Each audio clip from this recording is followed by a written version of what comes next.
30 years ago, a group of 4 mostly fictional athletic Jamaicans were busy crashing little cars into things. But those 4 athletic Jamaicans got a chance to race car things in similar fashion at the Olympics. Now, just 30 years later, a sort of perfect bookend to the story of the Jamaican bobsled team. 4 probably not so athletic, more than likely white kids will fight for a chance to represent their country, just like those Jamaicans, because Rocket League is finally coming to the Olympics. That's right, it's happening. Why Rocket League for the Olympics? Why not any other esport? How did Rocket League come from like the first RLCS where maybe 1,000 or so people attended? I could have that number wrong, but it doesn't look like much more than that. To where we are now, and even to where this past RLCS was, where there was like 10,000 people filling up the Prudential Center in New Jersey. And also, what does Rocket League becoming an esport mean for the game and even for you potentially? That's right, you could actually attempt to qualify for this, potentially. Maybe we'll see another Cinderella story like we did with the Peeps at DreamHack Montreal, where a team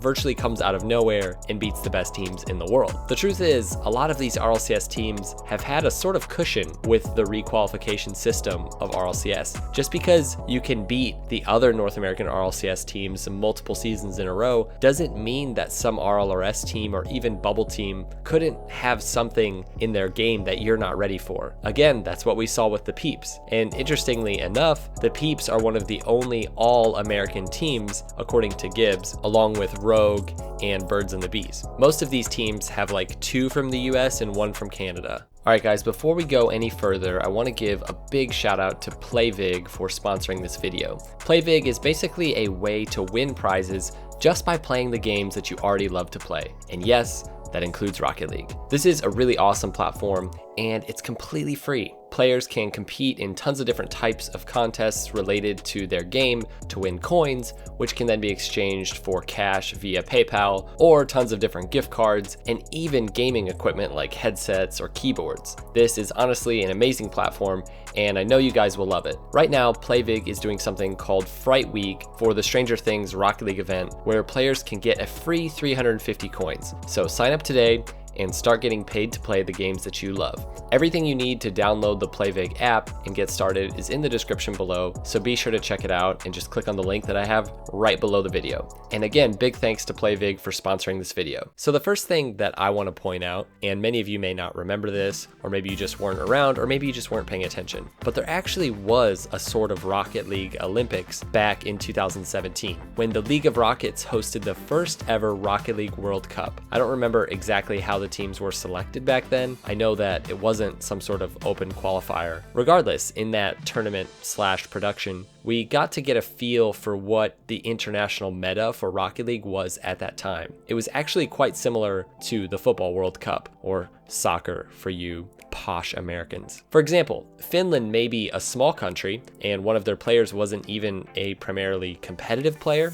that is Jazer, but they made it all the way to the finals, beating what would be the powerhouse teams like France and the Netherlands. We got to see teams form and players come together and just sort of a new chemistry that's otherwise unknown. What would it be like to have a team made up of Squishy, Garrett G, and Kronovi, for example? It was honestly one of my favorite events in Rocket League history, plus the trailer made by League of Rockets was arguably the best esports trailer I've ever seen. Like, it's unbelievable. Also, there were opportunities for players from places like Brazil, who would otherwise never get to play against the major teams and the big players of RLCS. Rocket League being one of the first esports to be directly tied to the Olympics is massive, not just for esports, but for Rocket League as a game and for us as a community. The League of Rockets World Cup was really ahead of its time. Since then, we've seen the massive success of obviously the Fortnite World Cup, even with all of its memes. Guys, did you like that finish here today? Zan clutching up. Guys! This sort of international gaming event makes it so that players who would never be able to compete because of just server distance, it makes them able to actually go head to head and test their skills against the absolute best in the world. I think personally there's going to be some crazy stories coming out of this one, just like with the Fortnite World Cup. So this announcement coming from the Esports Observer gives 2 games, Rocket League and Street Fighter V, a chance to be competing at the 2020 Oh my God, I just almost said Neo Tokyo Olympics. the 2020 Tokyo Olympics. So why not Fortnite or Overwatch, or at this point, I don't know, Minecraft or something? They explained that these two games, Rocket League included, are the simplest games for non-players to get excited about. And they couldn't be more right. I've seen this countless times with RLCS. Kids will be there and they'll bring like their mom or their dad or their whole family. And by day 3 after I see them, these siblings and parents are just as excited about the competition, if not even more excited about getting to watch these teams play, and they don't even play the games. My dad, for example, has watched multiple RLCS finals, and as you may know, my dad is not much of a Rocket League player. Dang, you were getting spanked, right? How am I supposed to get back there, though? He even watched season 1 with me way back in the day when the production quality was nothing compared to now. I've always said that I believe Rocket League should have some sort of like World Cup ongoing, and that it should become sort of the football, again soccer for you Americans, of international esports, because it's more than just Rocket League being really watchable and easy to just like pick up. I mean, that really is true though. Like the other day, Overwatch, competitive Overwatch, I don't even know what league or what it was, but it was on just like some regular channel when me and my dad were watching golf, and we watched it for a little bit, and what is if you don't play that game, you don't know what's going on. But aside from that, Rocket League is one of the first major esports to not have any elements of violence in it, at least in the gameplay.